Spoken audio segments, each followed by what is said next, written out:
आज हम लोग सूक्ष्म जैविक परिवर्तन के बारे में जानकारी प्राप्त करेंगे। साधारणतः सूक्ष्म जीवाणुओं के कारण ही भोजन खराब हो जाता है।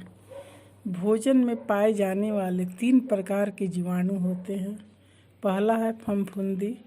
यह बहुकोषीय जीवाणु भोजन के ऊपर रुई जैसे पदार्थ के रूप में दिखाई देते हैं, जिनके रोएं सफ़ेद, भूरे, नीले, हरे, लाल, पीले आदि रंगों के दिखाई देते हैं। ये नमी और 25 डिग्री सेंटीग्रेड से 30 डिग्री ताप पर वृद्धि करते हैं। फफूंदी प्रायः अम्लीय तथा संरक्षित मीठे भोज्य पदार्थ पर जैसे जैम, जेली, मुरब्बे आदि पर अधिक लगती है। यह ब्रेड, मूंगफली तथा स्टार्च पदार्थों जैसे गेहूं, चावल, बाजरा आदि जो अच्छी तरह सूखे न हों उन पर भी लग जाते हैं। सभी फफूंदियाँ हानिकारक नहीं होती, लेकिन कुछ फफूंदी जहरीले पदार्थ उत्पन्न करती है, जिससे मनुष्य रोगी हो जाता है। नंबर 2 है खमीर।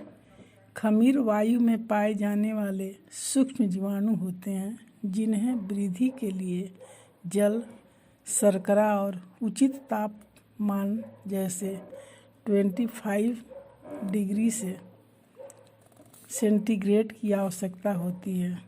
खमीर अम्लीय वातावरण तथा ऑक्सीजन के उपस्थिति में भोज्य पदार्थों में उपस्थिति चीनी को कार्बन डाइऑक्साइड तथा अल्कोहल में परिवर्तित कर देते हैं, जिससे भोजन फूल जाता है और खट्टा हो जाता है।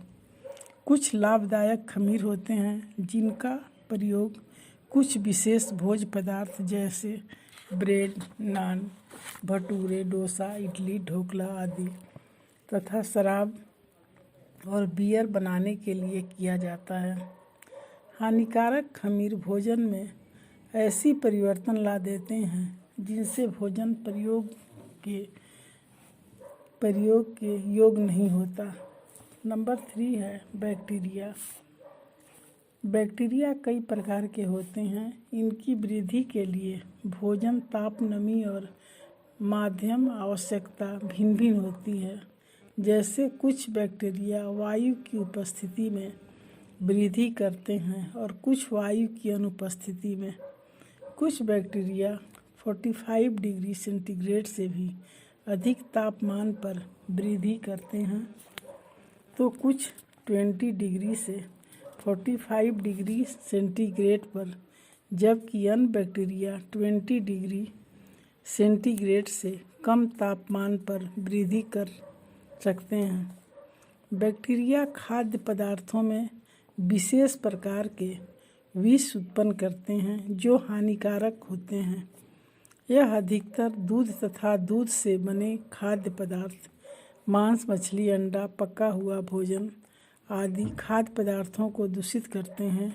इन दूषित भोजन को खाने से कई प्रकार के रोग हो जाते हैं।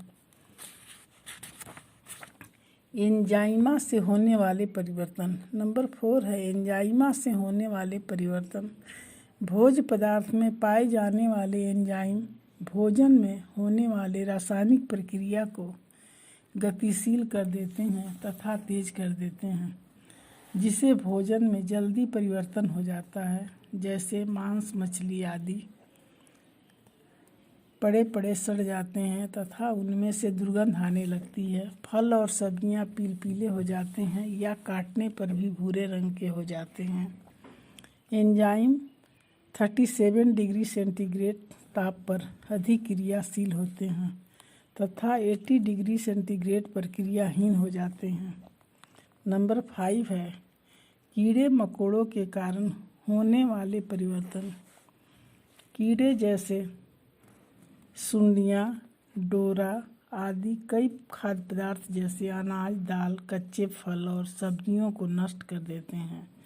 इसके अतिरिक्त मक्खी, झींगुर आदि के मल या पैरों द्वारा भोजन दूषित हो जाता है। फलों और सब्जियों को धोए बिना खाने से गोल कृमि, फिरता कृमि आदि शरीर में प्रवेश कर मनुष्य को रोगी बना देते हैं। अब हम लोग पढ़ेंगे घरेलू विधियों द्वारा आहार संरक्षण। घर पर ही खाद्य पदार्थों को संग्रहित करने के कुछ व्यावहारिक तरीके निम्नलिखित हैं। नंबर 1 है सुखाना और निर्जलीकरण। दूसरा है ठंडी विधि द्वारा संरक्षण। नंबर 3 है भोजन को पकाना। नंबर 4 है घरेलू संरक्षित पदार्थों द्वारा संरक्षण। नंबर 1 है सुखाना और निर्जलीकरण। जीवाणुओं को अपनी वृद्धि के लिए नमी अवश्य चाहिए। यदि हम खाद्य पदार्थों को सुखाकर उसकी नमी समाप्त कर दें या कम दें तो उन्हें अधिक समय तक सुरक्षित रखा जा सकता है। भोज्य पदार्थों के अंदर उपस्थित नमी को सुखाकर भोजन को संरक्षित करने की विधि को निर्जलीकरण कहते हैं।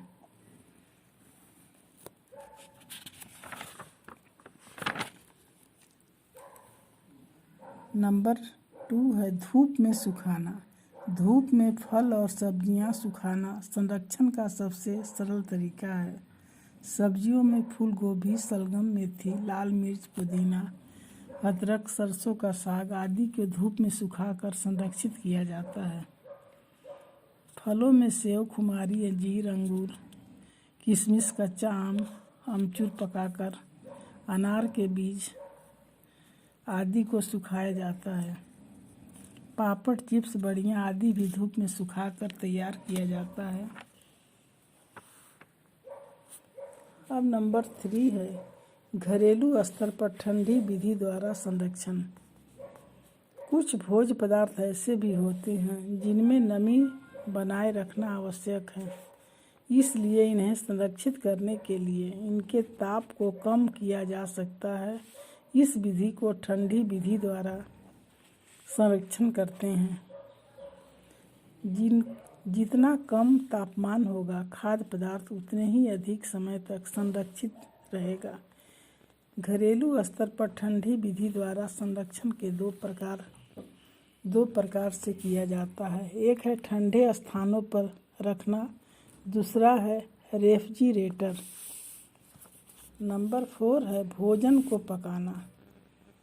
पकाने की विधि अत्यंत पुरानी है। अधिक ताप से जीवाणु व एंजाइम काफ़ी हद तक नष्ट हो जाते हैं तथा भोजन खराब होने से बच जाता है। उचित ताप मिलते ही यह जीवाणु बनकर भोजन को फिर से दूषित कर देता है। इन्हें नष्ट करने के लिए दबाव को बढ़ाया जाता है जिससे ताप भी बढ़ जाता है। इसका एक अच्छा उदाहरण है प्रेशर कुकर द्वारा भोजन पकाना। पकाते हुए भोजन को सामान्य ताप पर 12 से 24 घंटे तक सुरक्षित रखा जा सकता है। नंबर 5 है घरेलू संरक्षित पदार्थों का द्वारा संरक्षण। नमक।